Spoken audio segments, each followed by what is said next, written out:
Hello?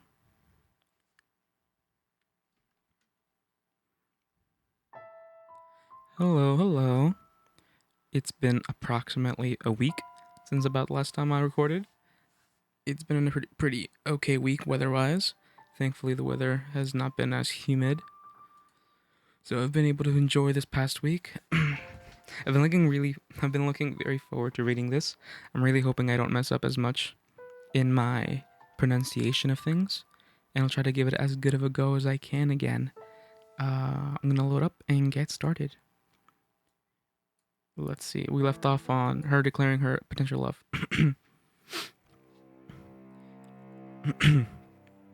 His was a power that evoked images of witches or demons, the unclean and the impure. A mere touch was all it took for him to strip a man and beast alike of its life. God has quite a cruel streak to bestow such a power upon such a beautiful young man. And a strange power it was indeed, like something out of a fairy tale. Like something confined to words upon the page, it seemed otherworldly, unbelievable. Nonetheless, as he demonstrated to the white-haired girl, his peculiar powers were indeed real. That said, the world has its fair share of oddities. It just so happens that those curiosities tend to remain hidden away, known only to a few. Although you have laid your eyes upon a number of unusual phenomenons yourself, Master, the door to the past through which we have passed, this very mansion, and, as a matter of fact, the two of us. Now, as you just saw, the white-haired girl found herself enraptured with this man and his accursed power. How do you think Michael acted in response to her proclamation? He had spent so long refusing to interact with others, no, unable to interact with them. As such, he was unsure how to respond. After standing there expressionless for a few moments, he muttered, "I'll consider it." And with that, he returned to his chambers. While he was not someone who wore his heart on his sleeve, I personally do not believe he was completely devoid of emotions. He had simply forgotten how to express them in his extended solitude. So I think he was, in that moment, in a state of complete panic. She had, after all, just assaulted him with a stream of incomprehensible declarations that, knowing the truth, she still wished to remain in the mansion, and that, knowing the truth, she loved him. The love she had declared for Michael was not a fleeting puppy love. There was a genuine tenderness and warmth to her words. But he had gone through his life shunned, feared, pushed away. To him, that was normal. He had never given any reason to have any fondness for him, so he found himself utterly unsure how to take the affection he was shown. Of course, he was not the only one rattled by the whole affair. Oh dear. Several days had passed since Michael had asked for time to think. He had still yet to show himself again. This is all my fault. The white-haired girl paced anxiously through the halls on the off chance she might run into him. As per his request, though, she kept her distance from his chambers. Nevertheless, she was beginning to worry about the fact that he had secluded himself away for so long. So she worked up her courage and made her way to his room. What if he doesn't want to see me ever again? I didn't consider I might be overstepping my bounds. Before opening my mouth, every step she took was slow and laborious. Her mind raced with worry and doubt. I should at least tell him I'm sorry. Rather than out of a desire to know how he felt, she was compelled by guilt and a desire to apologize. After walking for some time, she arrived at the door, sitting in an utterly unlit hallway. She drew in a breath of musty air, then let it out, repeating the process several times. Next, she reached her hand up to knock on the door, then pulled it back, also doing this a number of times. Oh, how adorable she was. I wanted nothing more than to give her a little nudge. After all, she was too sweet of a girl for her worries to be anything but misplaced. I just can't find the courage. Maybe I should come back another day. But what's the point of waiting?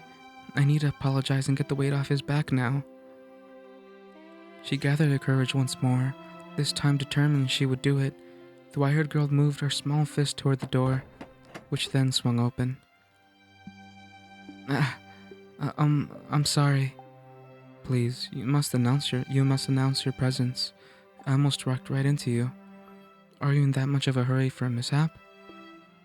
I'm sorry. And I believe I told you to stay away from my chambers. You did, so I spent a long time debating whether I would, but I decided I really want to tell you this. Oh, well, actually, I am truly sorry. What? The other day, I could barely manage to get the words in my head all the way to my mouth. There was no room in my mind for anything else.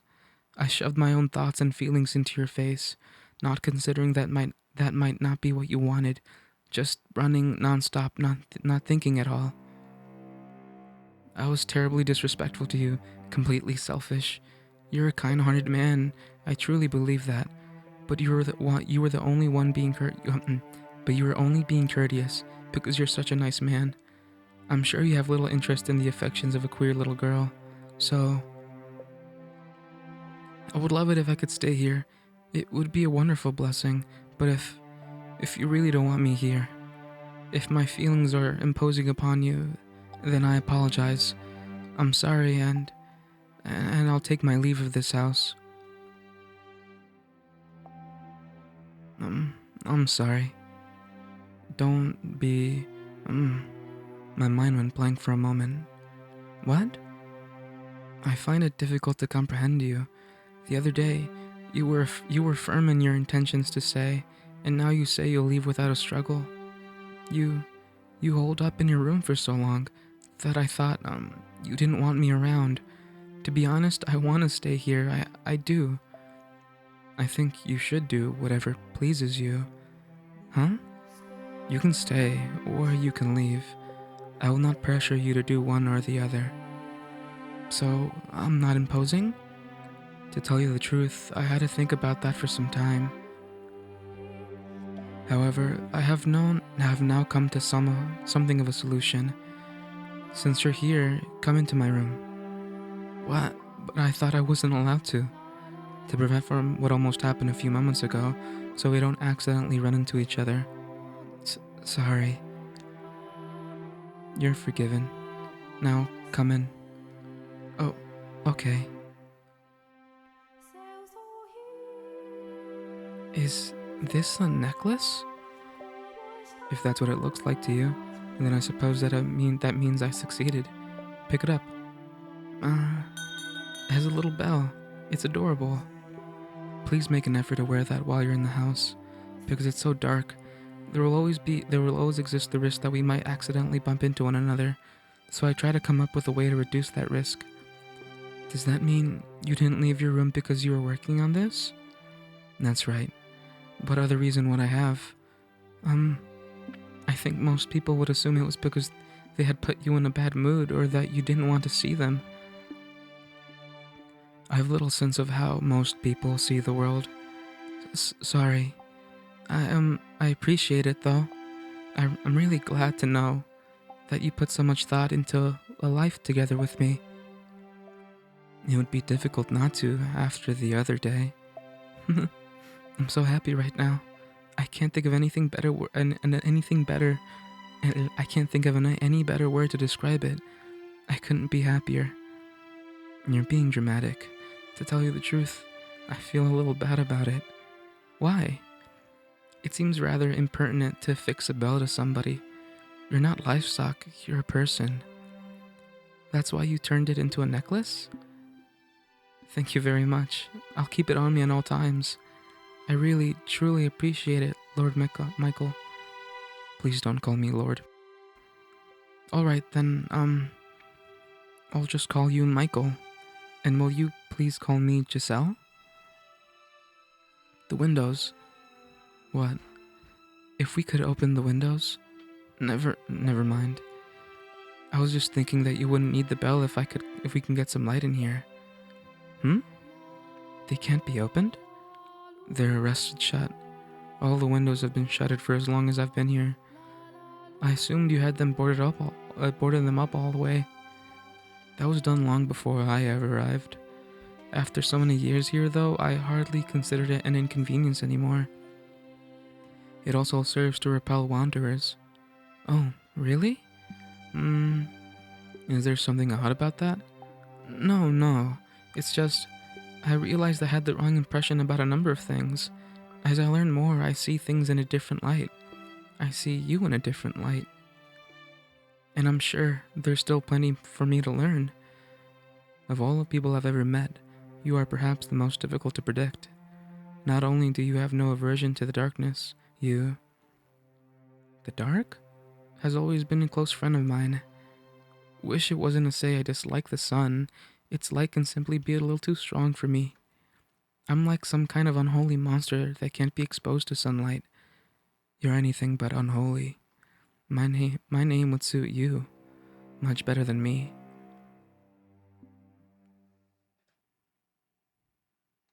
Romance, yes, let's go. Oh, glitch. That day when I first saw Giselle, I was wary of her apprehension. I didn't want her anywhere near me, but as my doubts about her faded, I began feeling very different. As though the lump in my throat had been melted away, I began to yearn for her to be at my side, knowing full well it couldn't possibly last, knowing full well how foolish it was. I found myself captivated by her. I found myself wishing to have her stay with me. I don't know why it's doing that weird sound. That's so weird. That was weird. I don't know. Ooh, commercial break. I'm gonna drink water.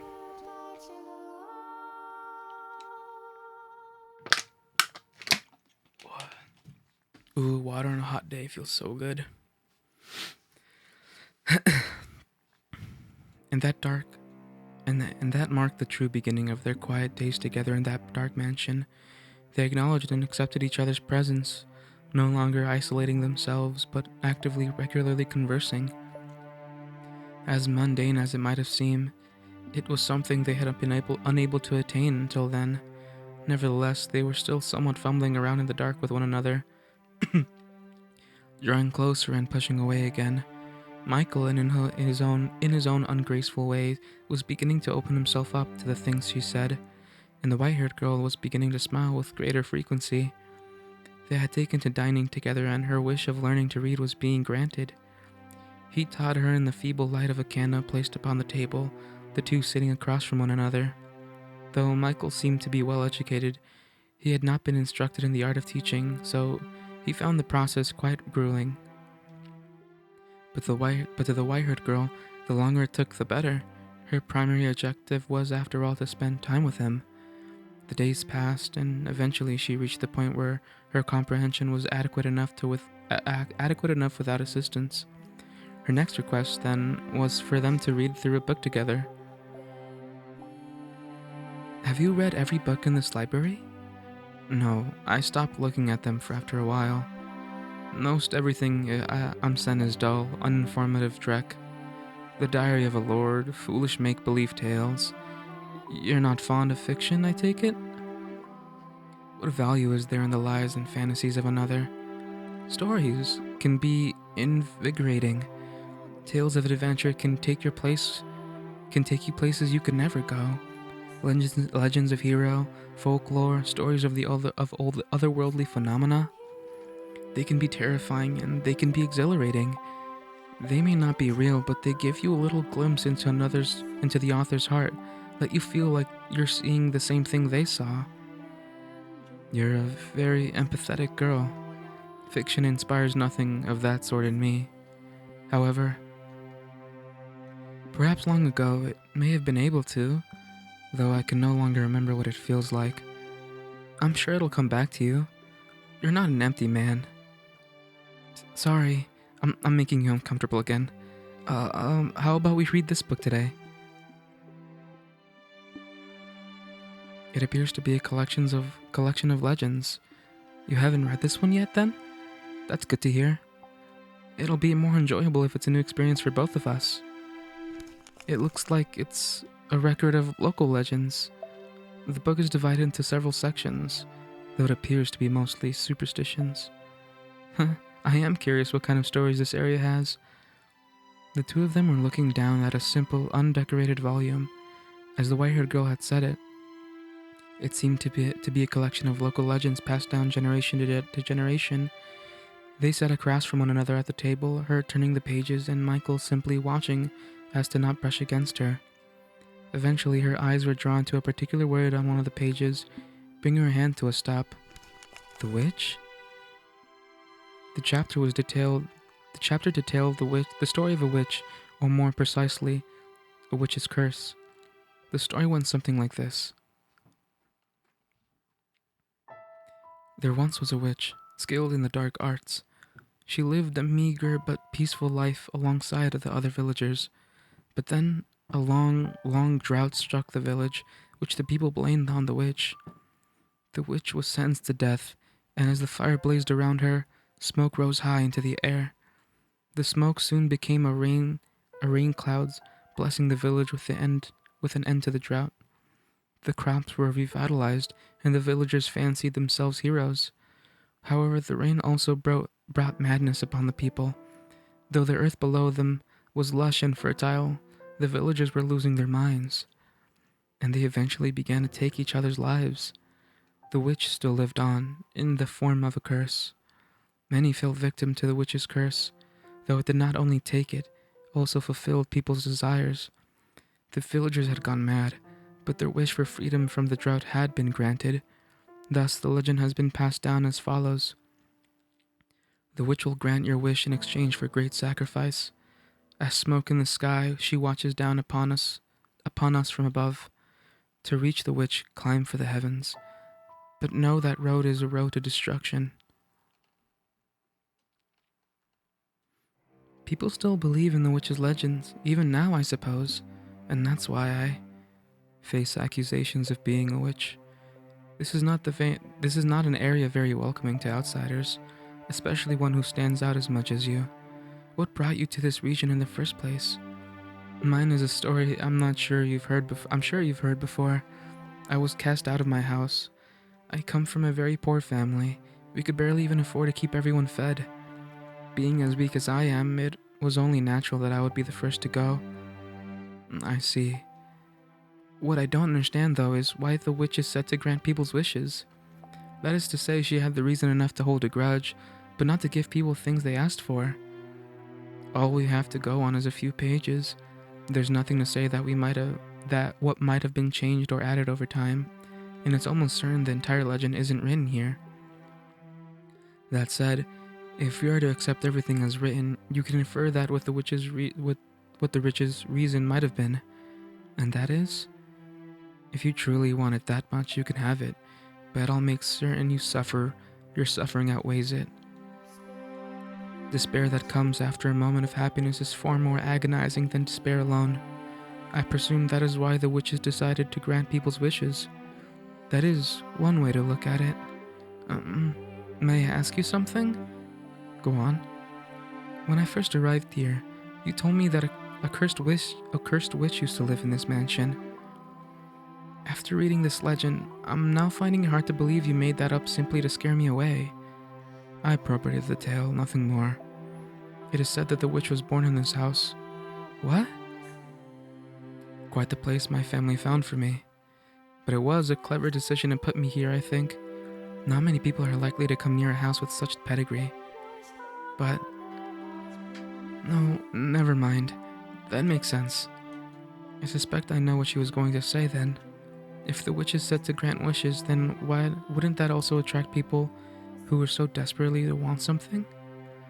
They do not care what the price must pay? That they don't care what the price they must pay is? And perhaps she was correct. Perhaps there had been those who had come to the mansion chasing after the legend, and perhaps they had encountered Michael, touched him, and lost their lives. On that day in the garden, he had said, "Many things are buried here." Perhaps that includes such visitors. I wonder if that story might be more than mere superstition. If the witch of the legend really did exist, what would you do? It might be nice to talk to her, maybe. That's all? Really? I feel a little bad for her, though. The only people who ever visit her are there to ask something of her, after all. I can only imagine just how lonely that must be. I swear, I cannot comprehend the way your mind works. Sorry, although, if we assume the legend is true, I have an idea what climb for the heavens might mean. Oh? The mansion has an observation tower, or I suppose what used to be an observation tower. At any rate, it is quite a tall structure. This is the house where the witch was supposedly born. A tower reaching for the heavens seems like the perfect place to find her, if she really is here. Oh yes, I remember seeing a rather tall structure the first time I approached the mansion. Would you like to see it? Of course. Please, lead the way. The two of them left the library and made their way to the room with the stained glass window. At the far end of that room were the stairs to the observation tower were. The tale of the witch had piqued the white-haired girl's interest, inspiring her to put herself forward to satisfy that curiosity. She had, after all, been accused of being a witch herself, so she undoubtedly felt an affinity to the legend. What a sweet girl she was.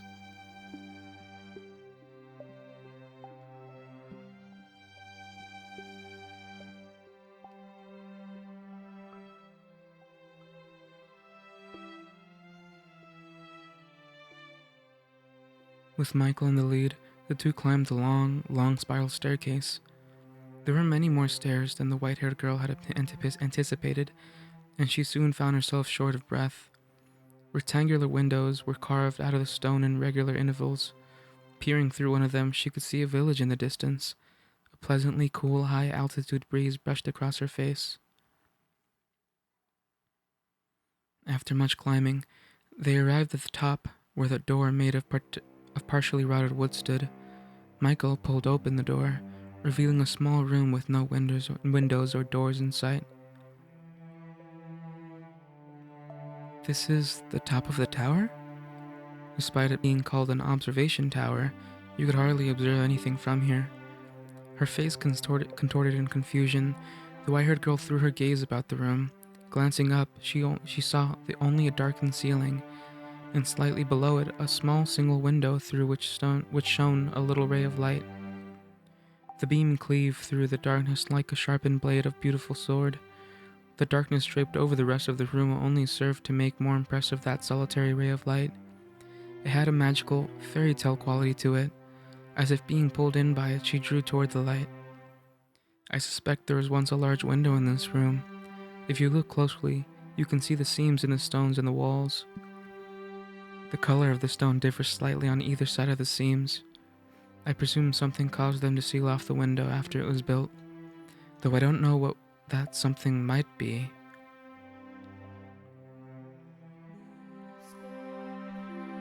This is the first time we're seeing her in this story. When Michael's eyes fell upon the white-haired girl wrapped in that beam of light, he sputtered to a stop. The man who never flinched at anything, who had long since distanced himself from the such stirrings of his heart, was utterly bewitched. He had never seen her illuminated so vividly before, and he was having a great deal of trouble finding the words to describe her striking beauty. For someone who had been chased out of her home and accused of being a witch, the white-haired girl looked less like a practitioner of the dark arts, and more like one of the host of heaven. Michael undoubtedly felt the same way, for his gaze was affixed firmly upon her. Dazzling, isn't it? Like a staircase leading to heaven. Yes, perhaps so. Is something the matter? No, I'm fine. You know, it feels like there's something odd in the air in here. It feels like someone actually might be listening. If the witch were to speak to you, what would you say to her? I would ask her to tell me her true feelings, to tell me what kind of person she was, and what kind of pain she had to endure. I just want to know what she felt, this woman people branded a witch.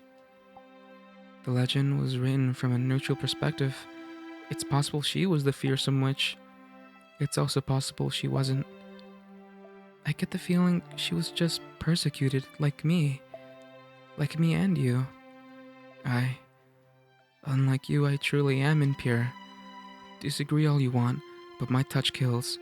I'm strange, incomprehensible, irrational creature. Or maybe I'm not even a living being, and that's why I touch something that is, I bring them to death. If only I could actually. If only I actually were a witch.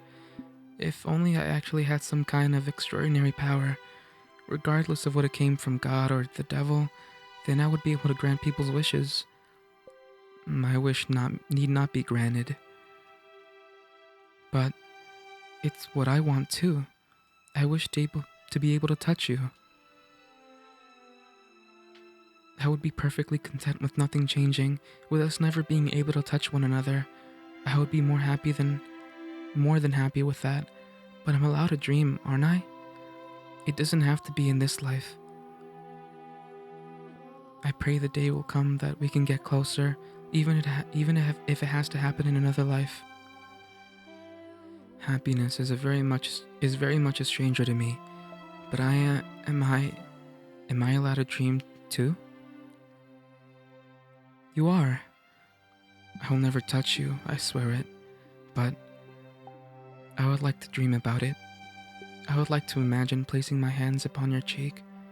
You can. Reach your hand out in front of me.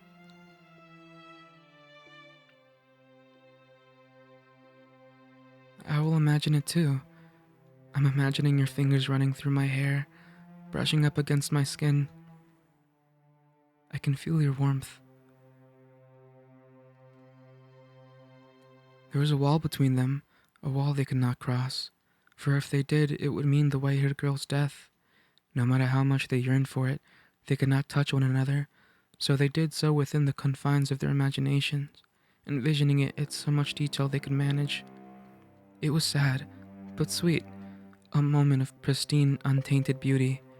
The two of them emanated serenity, as fitting as the word cursed might have been to the mansion as a whole. At the top of the observation tower, a pure bond was being shared. A fleeting moment between a young man and a cursed touch, and a kind-hearted, beautiful lady. The dream did not last long, no, for God is quite cruel. They simply wanted to be together, that was all. Their wish was hardly unreasonable, only quiet, peaceful life together. But misfortune was creeping ever nearer, its footsteps growing more and more pronounced. I have no idea how long this story is, but it feels like it's reaching some sort of conclusion, I feel like.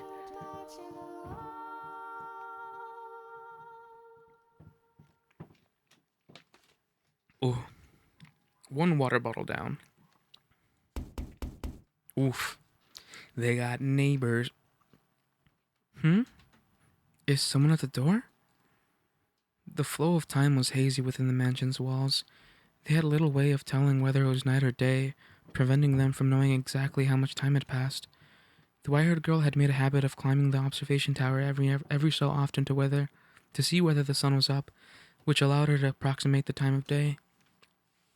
Consequently, when she heard the knock on the door, she was not aware just how deep the night it was outside. The forest and beast alike lay quietly at rest. Oh, right, the store and the cellar are almost exhausted. It must be this month's delivery.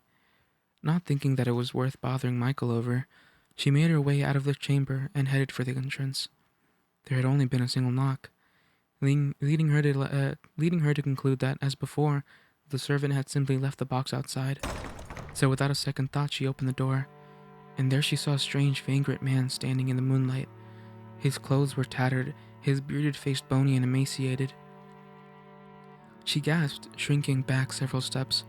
The heavy door, too, began to swing shut, but the man forced it open, glaring down at her with unfocused eyes and mumbling, "Are ye the witch that'll grant people's wishes?"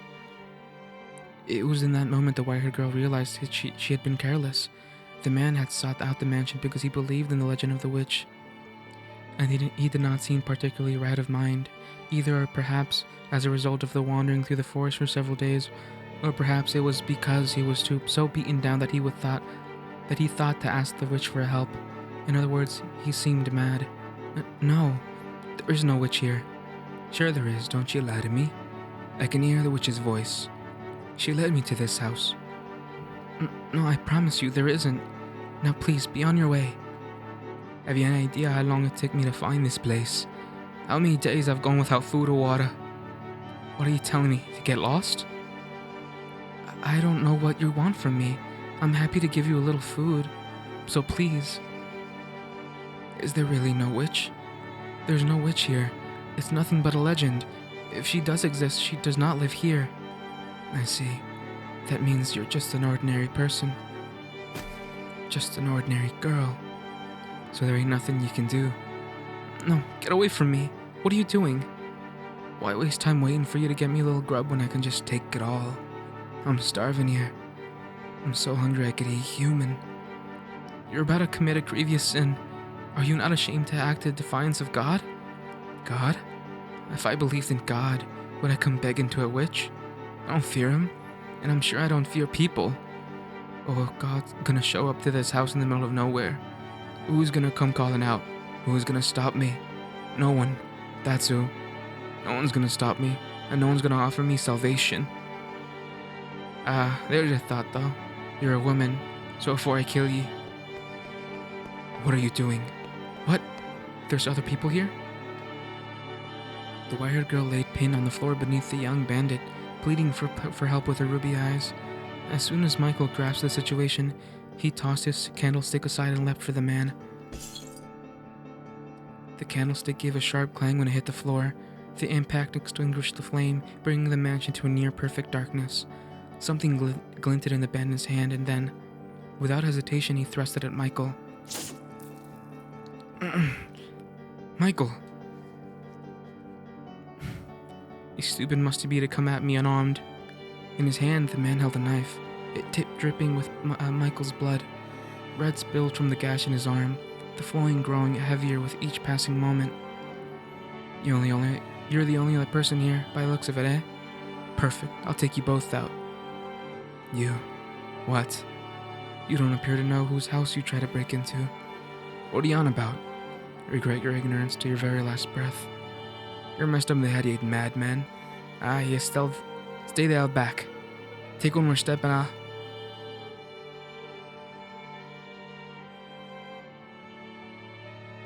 I inherited the witch's curse.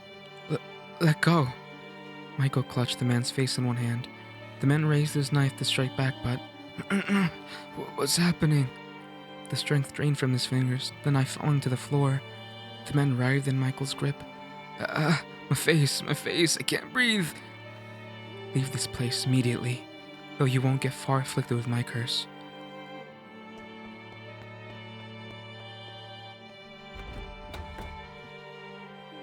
That got dark. Helpless to fight back, nay, helpless to even consider fighting back, the bandit fled from the mansion in terror. In his wake, only the white-haired girl and the bleeding Michael remained. I just saw a man life drained from him, his face withering away, sucked completely dry. I didn't doubt him, but dear God, that was quite disturbing for you, I'm sure. No, not at all. It's my fault if I hadn't been so careless. Oh, your arm. We need to get that wrapped up. Please do not touch me. You mustn't touch me. The wound is hardly fatal. It's all my fault. I'm so sorry. No. A degree of the blame falls on me for saying nothing. Next time someone comes to the door, let me know. I'm sorry. Please, you don't need to apologize. I am, well... Yes? For once, I'm actually proud of myself. Proud that I could use this terrible ability of mine to do something more than just take life. To protect someone I care about. And, so like I said, please don't apologize. Alright. Thank you. Michael? I'm glad you were here. I care about you too. Thank you. Had the flame of Michael's candle not gone out when he threw it to the floor, he would have seen a heartfelt smile on the white-haired girl's face, and she would have seen a flush of red and an awkward smile on Michael's normally blank face. He also might have seen the little glimmer on her cheek, where a few drops of his blood had landed, but alas, they had no light.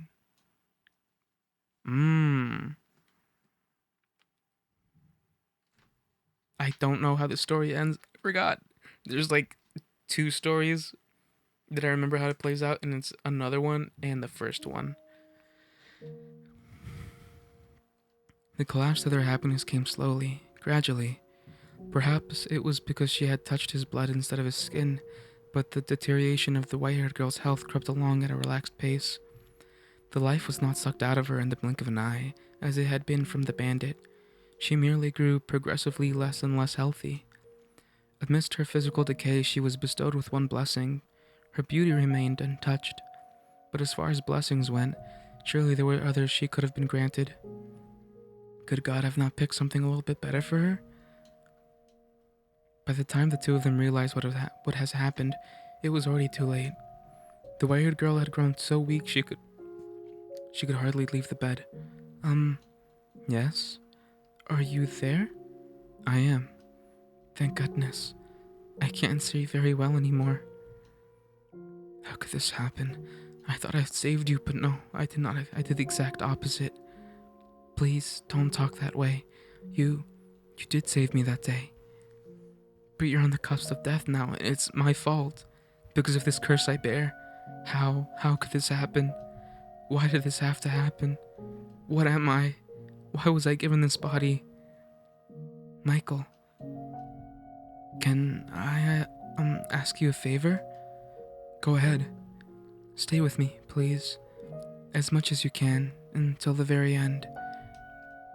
I was gonna do as much anyway. Thank you. I'm happy, Michael. Happier than I've ever been. And I mean that. You didn't just save my life. You saved me. I've been saved. But only me. I wonder how he'll handle things when I'm gone. If only I hadn't opened the door that day, I wouldn't be leaving him all alone, and we could be happy together for even longer. Yes? Would you please hold my hand? I think it's probably safe now. I will not. I cannot touch you. If I do, I might take what remains of your life. Take your beauty away and force you to die hideous. I cannot touch you.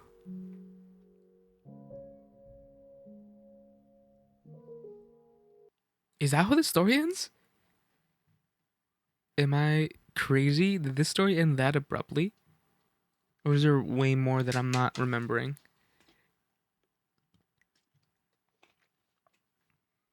Is that how it ends? I don't hear it, her. On his way back from the washroom several days later, Michael heard muffled voices. Hey, got it? I'm good. He was having trouble making out what they were saying, but he could tell it was several men, and they were outside from the front door. The fact that he could hear them all through the way through the heavy door meant they were probably shouting quite loudly. An indescribable sense of uneasiness came over him. Dread. He drew nearer to the door and focused on the voices on the other side. They grew clearer, enough for him to make out what the men were saying. Everything in place. We're ready to kill the witch now. This is definitely the place. That half-dead bandit said she was in this mansion. Listen well, no matter what we find in there, we kill it. It could be a child for all I care. That doesn't change anything. Kill the witch. Kill the witch. What he heard beyond the door was a group of men shouting for the death of the witch. In the moment, Michael regretted his decision to let the bandit go free and not watch over him until the moments of his demise. He must have made his way down to the village in search of help, where he revealed what he had found at that mansion. Damn it. But it was too late. Regret would solve nothing. He could neither stop the villagers from raiding the house, nor could he stop the white-haired girl from dying to the effects of his curse. He was helpless to do anything. The gears of his fate had locked him into a path of tragedy and were turning mercilessly onward. The men had begun trying to break down the door with that sounded like a battering ram. While the first strike was not enough to breach the barrier, it was still quite powerful. He was certain it would not hold for long. Michael's mind raced. Was there anything he could do about this predicament? How could he escape from the corner he had been backed into? Despite his possessing inhuman powers, he would be powerless against a full mob of adult men. The villagers almost certainly came armed as well. Michael? A weak voice came from behind him. He spun around to find the white-haired girl stumbling toward him. She breathed heavily, leaning against the column for support. What are you doing out here? You'll only worsen your condition by exerting yourself. I had a sinking feeling, and I heard noises on my way here. It seems that I have brought all my misfortune upon you. Don't say that. If I hadn't come here, this would never have happened. You never would have had to been in danger. Please, Michael, hand me over to the men outside. Absolutely not. I will do no such thing. They're here for the witch, aren't they? I'm guessing they're the same people who were chasing me before. The village had a poor harvest this year, I hear, like the village in the legend, and they believe it's the witch's curse. But you're not a witch. They need to find someone to fill the role, though. So please, hand me over, and then escape on your own. I could never. Please, Michael. I'm the one who's cursed, not you. And you want me to hand you over? What would I have left then? Nothing. Not a thing. I would have nothing. After so long, I finally found someone who isn't afraid of me, who won't run. I have no interest in a world that would take you away from me, make me live alone once more. To hell with such a world. Michael. Would you be willing to die with me? If that's what you wish, then stay with me until the very end. I probably wanted to hear that just as much as him. No, not probably. I did. I wanted to have someone at my side as much as him. It's so lonely not having anyone. To live alone, to die alone, to not have anyone watching over you, for no one even to know that you're dead. I simply wanted someone to tell me they're here for me, to be there, to hold my hand. How wonderful that would be. That sense of utter relief it would bring. Would it be enough to cast away all the pain? To allow me to accept all our suffering? So please, tell me you'll...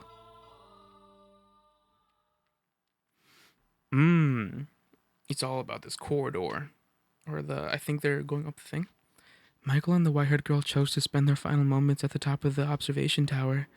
They could hear the crash of the battering ram against the door, the shouts of the men and their stomping feet. But despite all that, the ray of light shone through the little window was beautiful as always. The room's air of serenity remained unimpeached. After the long climb to the top, the white-haired girl was terribly out of breath.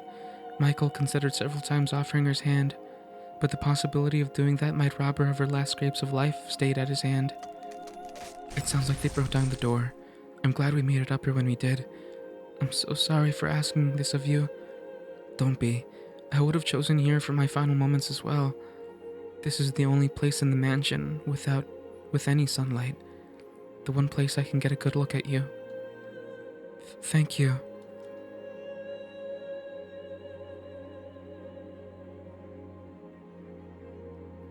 I'm truly glad that I was able to end up here, that I was able to meet you, and more than anything, that you said you cared about me. Have I managed to become an essential part of your life? Do you even need to ask? I wouldn't be here otherwise.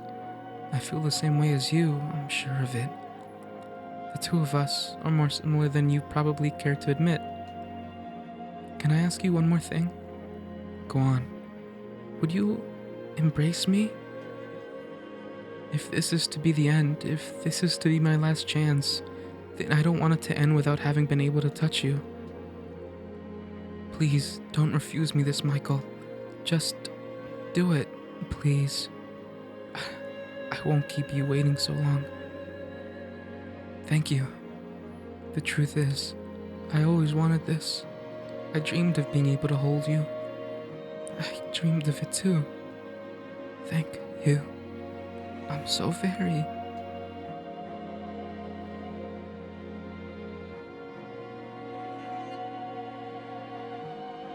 She's still so beautiful. What a cruel joke.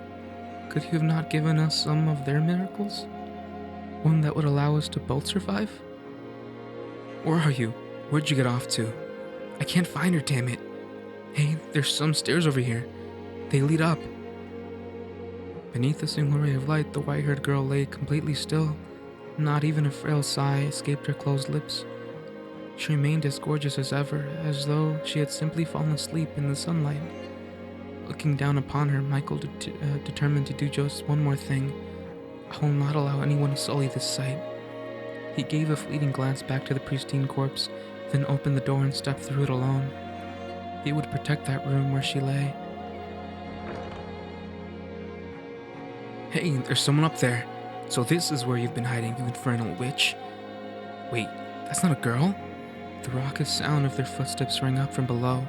Shortly thereafter, the men themselves came into view. As he expected, they were heavily armed. He glowered at the men, then sucked in a deep breath and shouted at the top of his lungs, I am the witch you seek. I've inherited a curse, and it is I who brings the calamity upon you. You hear that? But he's a man or a woman, it doesn't matter. Death to anyone who tries to tie the witch, who ties to the witch. Cleanse this earth of its all impurity. Kill him. Michael did not flinch at the sight of the men. He stood unyielding between them and the door. He did not flinch when they raised their weapons against him, nor when they pierced his body.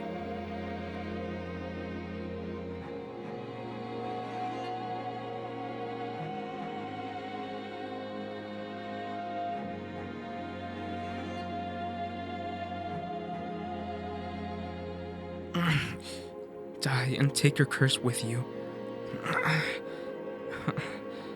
I have no need for this life any longer. It's all yours.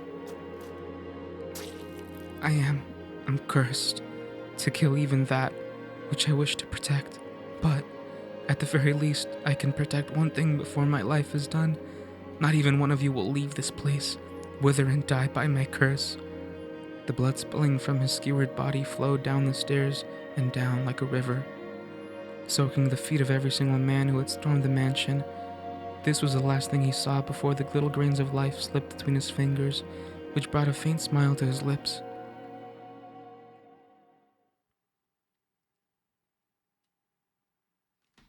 I feel like the town would still go to the thing, right? Absolutely, right? The white-haired girl. Neither of them had expected what happened next, though, for God has almost a twisted sense of humor. The white-haired girl had not miraculously passed away without being robbed of her beauty. Why am I still alive? She had rather not passed away at all. Quite cruel of him, was it not? Michael? Where have you gone, Michael? Michael? I smell blood.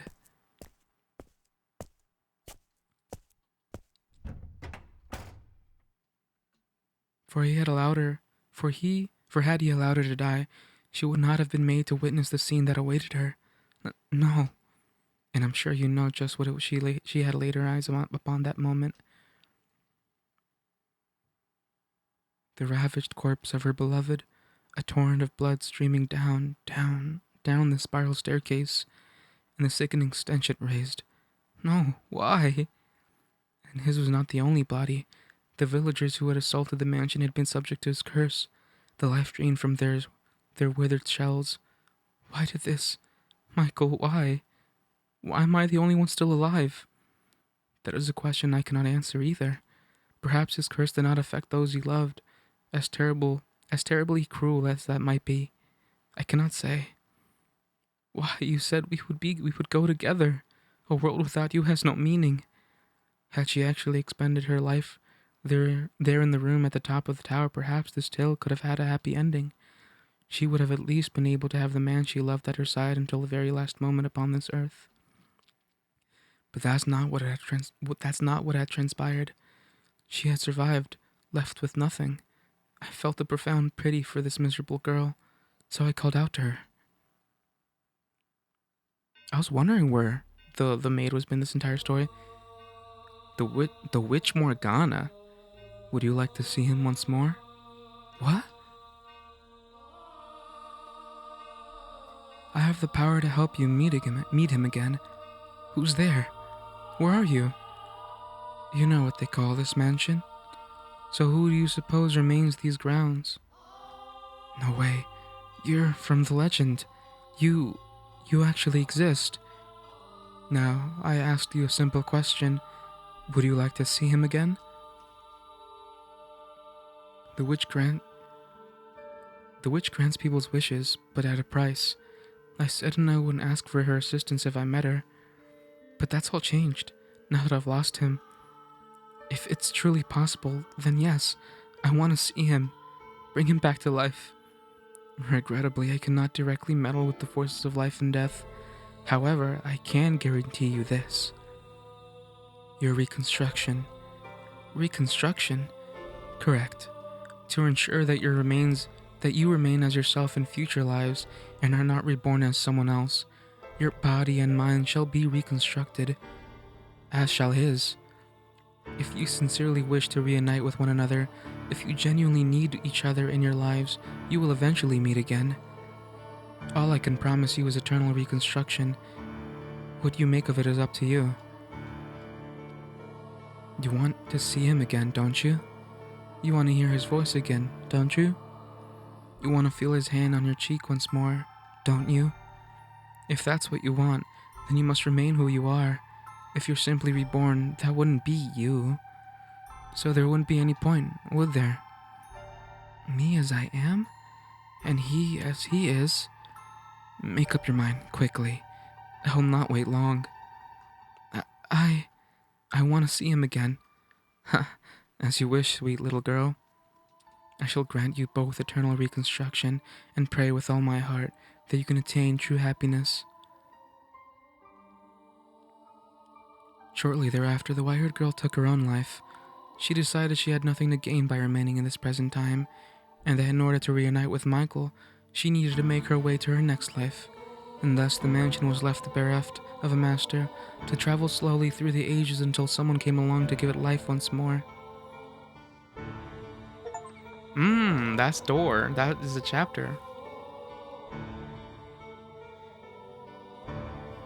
That was pretty fitting, I feel. That was very... The maid. But an unfathomable amount of time has passed, and the two have yet still to reunite. Have they, master? You know who you are now, don't you? Do you not? You remember everything now, do you not? You were present in every single era. The reason for which as I described you in the previous tale, because you yearned to be you yearned to be reunited with someone, but that person never showed up in any era. And poor, sweet you, having no memory of any of that, lived those lives with other men. Is it any surprise that misfortune befell those eras then? The door swung closed, but rather than outside, you and the maid were inside the dull, monochrome room at the top of the observation tower. The awe-inspiring ray of light shone not through the lone window high upon the wall.